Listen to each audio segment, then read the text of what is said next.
اب میرا ایک عادت ہے کہ پڑھتا رہتا ہوں باہر جو کچھ لکھا جا رہا ہے، اور خاص طور پہ ناول کے اوپر بہت کام ہو رہا ہے باہر، اور اتنا بڑا کام ہو رہا ہے کہ بعض اوقات ہمیں خود شرمندگی ہوتی کہ ہمارے ناول کس سطح پہ اور وہاں پہ کیا کیا لکھا جا رہا ہے۔ خاص طور پہ جب بکر پرائز وغیرہ کے لیے کوئی ناول جو ہوتے ہیں وہ شارٹ لسٹ ہوتے ہیں، وہ بھی میں پڑھتا ہوں۔ اس کے بعد جب ملتا ہے لٹریچر کا نوبل پرائز، تو وہ نوبل پرائز ونر جو ہے اس کی بھی کتابیں اگر میں نے نہیں پڑھی ہوتی ایک آدھ ضرور پڑھتا ہوں، صرف یہ جج کرنے کے لیے کہ یہ جو انٹرنیشنل لیول کے ناولز ہیں ان کے مقابلے میں ہم پاکستان میں اردو ناول میں کہاں کھڑے۔ تو میں ایک نتیجے پہ پہنچتا ہوں کہ مثلاً 10 ناول جو ہیں یا 10 آتھرز جو ہیں یا 10 انعام یافتہ کتابیں جو ہیں، ان میں سے 6-7 تو واقعی آؤٹ اسٹینڈنگ ہوتی ہیں، اور میں ہاتھ کھڑے کر دیتا ہوں کہ بھئی یہ کمال کی چیز۔ لیکن 2-3 ایسے ناول ہوتے ہیں یا رائٹر ایسے ہوتے ہیں کہ مجھے ایک احساس ہوتا ہے کہ ہمارے ہاں جو ناول لکھا جا رہا ہے وہ چونکہ ٹرانسلیٹ نہیں ہوا دوسری زبانوں میں، وہ صرف اردو میں رہا ہے، اس لیے ہم پیچھے رہ گئے ہیں، ورنہ ان ناولسٹ سے بہتر ناول جو ہے اردو میں لکھے گئے ہیں۔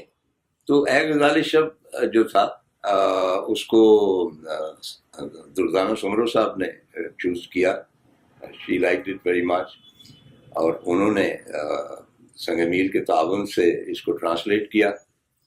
تو دردانہ نے مجھ پہ مہربانی کی ہے کہ بھئی انہوں نے یہ ناول ٹرانسلیٹ کیا۔ اب یہ دیکھتے ہیں کہ بھئی یہ کہاں کہاں تک پہنچتا ہے اور کس طرح لوگ ریسیو کرتے ہیں، کیونکہ یہ ان لوگوں تک پہنچے گا جو شاید مجھے نہیں جانتے، کیونکہ ایک خاص طبقہ ہے پاکستان میں بھی، not only out side, Pakistan میں بھی، جو صرف انگریزی کی کتابیں پڑھتا ہے۔ انہیں کچھ معلوم نہیں کہ اردو میں کیا لکھا جا رہا ہے، اچھا لکھا جا رہا ہے، بڑا لکھا جا رہا ہے، چھوٹا، they have absolutely no idea. باہر کے آتھرز جو پڑھتے ہیں سارا کچھ ہوتا ہے، اور اگر انگریزی میں کوئی آ جائے تو اس کو بھی پڑھ لیتے ہوں گے۔ محسن حامدہ ان کا ابھی شارٹ لسٹ ہوا تھا، اس میں بکر میں ایگزٹ ویسٹ بڑا اچھا ناول ہے، مجھے یہ ناول ان کا پسند آیا۔ کاملہ شمسی کا ہے، وہ بھی ناول اچھا لکھا ہے۔ تو کہنے کا مطلب یہ ہے کہ بہت سارے لوگ جو ہیں وہ اپنی جو ہے مادری زبان یا ایڈاپٹیڈ زبان اس سے الگ ہو کے انگریزی میں لکھ رہے ہیں۔ انہوں نے اپنا ایک طبقہ پیدا کر لیا، اور میرے پبلشر کی بھی خواہش ہے، ظاہر ہے کہ در پردہ میری بھی خواہش ہے کہ ان لوگوں تک پہنچا جائے تاکہ ان کو معلوم ہو کہ اردو میں کیسی کیسی بالکل نایاب چیزیں موجود ہیں۔ اے غزال شب کا جو ہے basic, it's a very strange coincidence کہ اس برس میرا خیال اکتوبر ریولوشن کا وہ ہے، پتہ نہیں کون سی سالگرہ ہے،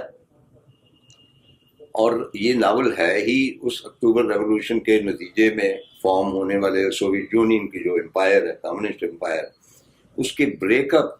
کے بعد جو کچھ لوگوں پہ بیتی، یہ اس کی داستان ہے۔ اس میں بیشتر کیریکٹر ایسے ہیں جن کو میں مل چکا ہوں، کیونکہ آپ یہ دیکھیے کہ جو لوگ کمیونسٹ آئیڈیالوجی کے حامل تھے، اور وہ لاکھوں کی تعداد میں پوری دنیا میں، it was an international ideology, وہ کسی ایک جگہ ایک خطے سے نہیں تھی محدود۔ آج بھی انڈیا میں ماؤ کی تنظیمیں ہیں، کمیونسٹ پارٹیاں ہیں۔ تو جب ان کا جو ایک آئیڈیل تھا سوویت یونین، وہ جب ڈس انٹیگریٹ ہوا ہے تو ان کے دلوں پہ کیا گزری، یہ ان کے لیے اپنی کربلا تھی کمیونزم کی۔ چنانچہ ان کے دلوں پہ کیا گزری، انہوں نے کیا محسوس کیا، اور اس کے نتیجے میں ان کی زندگیاں کیسے بدلی، اور اس میں بیشتر کردار جو ہے پاکستان کے جو وہاں پہ سیٹل ہو گئے،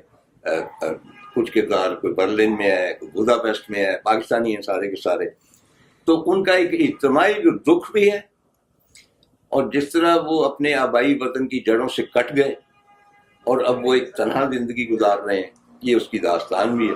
تو اے غزال شب جو ہے پہلے تو پاکستانی آڈینس کے لیے تھی، ہوپ فلی اب باہر کے بھی آڈینس اس سے پڑھیں گے اور ججمنٹ دیں گے اپنی۔ لیکن یہ ہے کہ